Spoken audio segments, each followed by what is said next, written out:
67 కోట్ల మంది వానరులు మహావీరులైనటువంటి వారు రామలక్ష్మణులతో కలిపి పడిపోయారు. ఒక్క వానరుడు యుద్ధభూమిలో లేచి తిరుగుతున్నవాడు లేడు.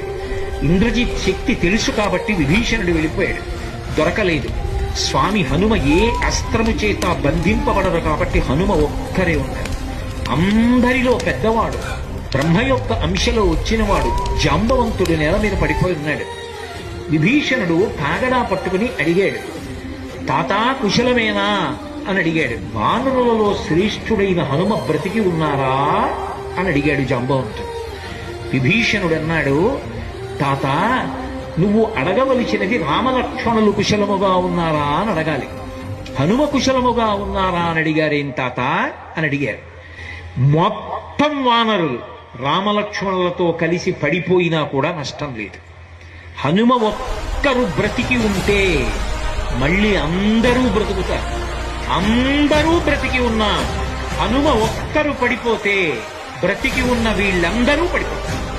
అందుకే నేను హనుమ బ్రతికి ఉన్నారా అని అడుగుతున్నాను. వంగి జాంబవంతుడి పాదములు పట్టుకుని తాతా హనుమ నీ కుశలం అడుగుతున్నాడు, నమస్కరించుతున్నాడు అన్నాడు.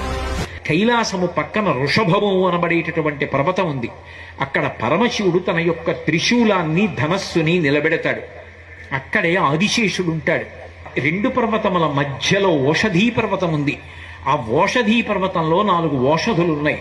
మృత సంజీవని, విశల్యకరణి, సువర్ణకరణి, సంధానకరణి అని 4 ఉన్నాయి. ఆ 4 ఓషధులు తీసుకురావాలి. నువ్వు వెంటనే ఆ ఓషధులు తీసుకొస్తే వానరులు బ్రతుకుతారు. ఒక గుజుటున బయలుదేరి కైలాస పర్వతం దగ్గరికి వెళ్ళిపోయారు. ఈ స్థానములన్నీ చూశారు. వృషభ పర్వతం దగ్గరికి వెళ్ళారు.